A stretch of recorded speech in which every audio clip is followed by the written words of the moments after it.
I like cartoons. Do you like cartoons? Great. What's your favorite cartoon show? Go on. Say it out loud in front of the whole class, all together now. Awesome. I can't actually hear you, and if I could, y'all are all talking over each other anyway. But I'm willing to bet that since this is being shown to a bunch of college students, more than a few of you answered things like Family Guy or Rick and Morty. Adult cartoons, quote unquote.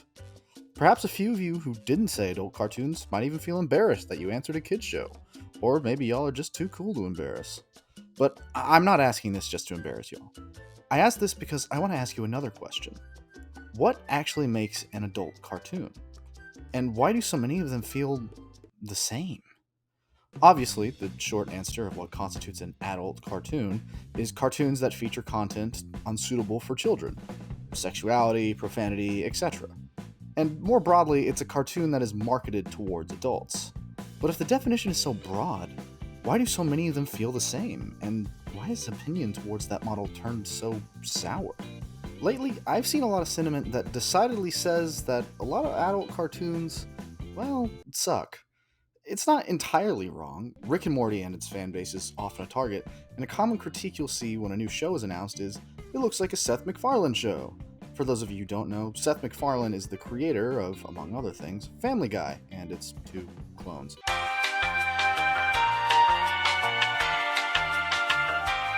I think the sentiment reached its peak with the now rightfully infamous Velma.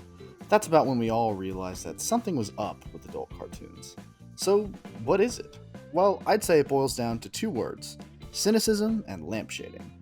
And I'm not the first person to talk about this, and I highly suggest those interested watch this Ian Norris video, which goes into cynicism in adult animation better than I probably ever will. We all basically know what cynicism means in general, but specifically, cynicism is the idea that people are purely self-interested, and thus what they create shouldn't be trusted or liked.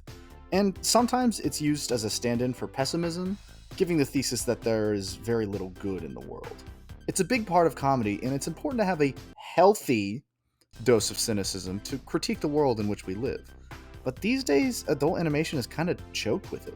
Shows like Paradise PD, Family Guy, Velma, and especially Rick and Morty operate on the cynical thesis. The main characters are generally self-interested assholes in a world full of self-interested assholes and their victims. I'm going to be particularly mean to Rick and Morty here because I think it has some big issues that I think provide great examples, but its popularity more than shows that it has its own merit. And in watching it, you can see it struggles with the characterization of its own self-interested asshole, Rick. In the case of Rick, the show almost suffers from its own success, where in making such a popular character, they also made a character that is immune to character development, which for a serialized show is really bad. See, at the start of the show, Rick was characterized as a self-interested, nihilistic, vulgar, self-loathing asshole, who was so smart that he could do and get away with basically anything. He was an asshole, but he was certainly fun to watch, as his sci-fi assholery could reach such ridiculous heights. However, as his story continued, it was clear he wasn't happy with how he was, and tried to change, as most well-written characters do. But his initial characterization as an untouchable jerk was so popular that the show seems afraid to let him change. A few times Rick shows signs of character development, but quickly falls into being the same asshole he started the series as. This comes to a head in season 6, where at long last it seems that Rick has evolved and become a bit of a better person, but no, an episode later it's revealed that Rick was actually a robot that real Rick built so he wouldn't have to be a better person. And so the show's main character is virtually identical to how he was in season 1.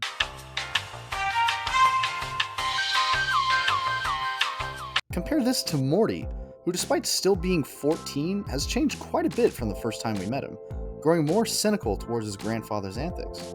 So through this cynicism, Rick and Morty has created a character immune to change, and a character who is doomed to constantly get tired of him, but always forgive him for the show to continue. Hell, they even commented on this with Evil Morty, and still nothing happened. I'm going to keep picking on Rick and Morty because, again, it's as close to an epitome of what I'm talking about as I can get without falling into being, actually awful. But don't worry, we'll get to that in a bit. So let's talk about lampshading. For those unaware, lampshading is a writing device wherein a writer intentionally calls attention to something potentially flawed, unrealistic, or ridiculous about their writing in an effort to make a joke about it and smooth over any complaints it might cause. For a better explanation of lampshading and the problems therein, I highly recommend Overly Sarcastic Productions' Trope Talk on the subject. And while you're over there, apologize to them for me for using their format for my college project. Anyway, an example of lampshading would be if one character asked, "Why does True Love's kiss break the spell?" And another character replied something like, "Because True Love's kiss always breaks the spell." See? Call attention to it, make a joke out of it, and now it seems like they put in the flaw on purpose so they could make a joke about it. This can be done well. Aren't you gonna need this? Oh, you have a goober. Give it. Wait, no, not so fast. He called it an override key. There's always a bypass key, a virus key, a who cares key I can never remember, so I always call it a goober. Oh my. Looking for this? No, it can't be. How did you get back here before us? How did we, Kronk? Well, you got me. By all accounts, it doesn't make sense. Or not so well.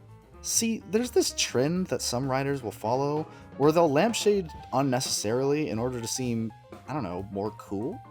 Like, they'll lampshade a potentially silly or fantastical element for reasons that don't seem to go far beyond, "Oh, this stuff is sincere and wondrous. Why, ain't that shit for nerds?" Here, I'll show you. Whoa, amazing. Classic magic weapon that can only be wielded by the pure of heart. Yeah. Yeah, love conquers all. Thanks? Ooh, a boss battle. Always gotta have one of those. What is your problem? This is amazing! Really, dude? Dragons? Are you 5? Fuck you! I like liking things! Okay, that last one had some wish fulfillment, and all of those are a little sarcastic, but you get the idea. If done incorrectly, it can make you feel bad for getting invested in the story and its elements. Rick does this constantly. The show will introduce cool sci-fi elements only to have its main character immediately take the piss out of it. Like it thinks thinking things are lame somehow makes it cool. Granted, Rick himself does get called out on this, but because he's Rick, he still usually gets the last laugh. Okay, I gotta stop picking on Rick and Morty before I incite a riot. And Rick and Morty isn't the only show that does this. Elements of sincerity are shot down like this in all sorts of shows, from Family Guy to our worst offender, Velma. Now, a lot has been said about this show, so I'll keep it brief. But Velma is the absolute peak of lampshading in a bad way. To the point where it lampshades its source material, its own concept, and the entire idea of a cartoon that adults can watch. You know what 420 is, right? Yeah. It's code for adults who still watch cartoons. No, it's not! That isn't, it never was what that means. Now, I want to reiterate. There is space for shows like this. Rick and Morty, despite its flaws, is popular for a reason. And Seth MacFarlane set the bar with his shows. The trouble is, that bar is getting lower. And when the show is just mean and cynical and basically has the thesis of everything is lame, including the stuff you're watching us for, so fuck you for liking it, then that show gets made 40 times, it starts to get a bit stale, and audiences sour to it. So where do we go from here? How do we make shows that are fresh in the world of adult animation? Well, I think a big part of the problem is an idea that a lot of people have about adulthood. There's this pervasive idea that as you grow up, you're expected to grow out of immature, quote-unquote, childish things like talking animals, dinosaurs, or dragons, or superheroes. All sorts of things are considered to be lame to like as adults. Even like optimism can be looked down on as naivete. While, yeah, there are some things you should grow out of, I think we've cast the net a bit too wide. Dragons are awesome, dinosaurs are magnificent, and superheroes are entertaining. Just ask some of the highest grossing films of all time. I'd say it's more immature, or at least it speaks to a certain insecurity, that these things have to be pushed down so other stuff can seem cool. You shouldn't feel like you need to lampshade the stuff you like or put in your story because of some arbitrary distinction between what's mature and immature. I don't. The good news is, shows are already doing this. I already mentioned Smiling Friends, but have you seen Primal?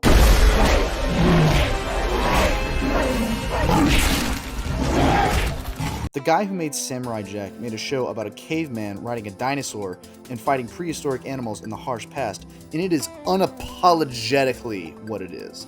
It's about dinosaurs, and there isn't a hint of cynicism. It's amazing. We need more sincere, cool shows like this that tell mature but fun stories using the medium of animation like this. Plus, in the sphere of children's animation, creators have been telling mature stories that are accessible and entertaining for everyone for a while. Shows like Gravity Falls, The Owl House, Infinity Train, and if you go far back enough, even Animaniacs. These can be enjoyed by everyone, and personally I think all quote-unquote children's animation should rise to this standard. Kids are smarter than TV gives them credit for. It's prime time we gave them shows beyond mindless comedy. Hell, even cartoons for preschool kids have managed to make their programming mature enough to where adults can enjoy it too. I guarantee you've heard of Bluey. And part of the reason it's so popular is because both kids and their parents enjoy it. And so do overstressed college kids. And this isn't unprecedented either. Before the 60s and the rise of the Saturday morning cartoon, there was no such thing as kids' cartoons. Animation was seen as a medium that everyone was supposed to watch. Ever wonder why those old Looney Tunes shorts hold up just so well? Because they weren't meant for just children. They were meant for everyone. Now, writing for demographics will always have its place. We need some raunchy, bloody cartoons in our lives, and kids shouldn't be watching that. But I hope that in the coming years, production companies will make kids' cartoons a little more mature and adult cartoons a little more sincere.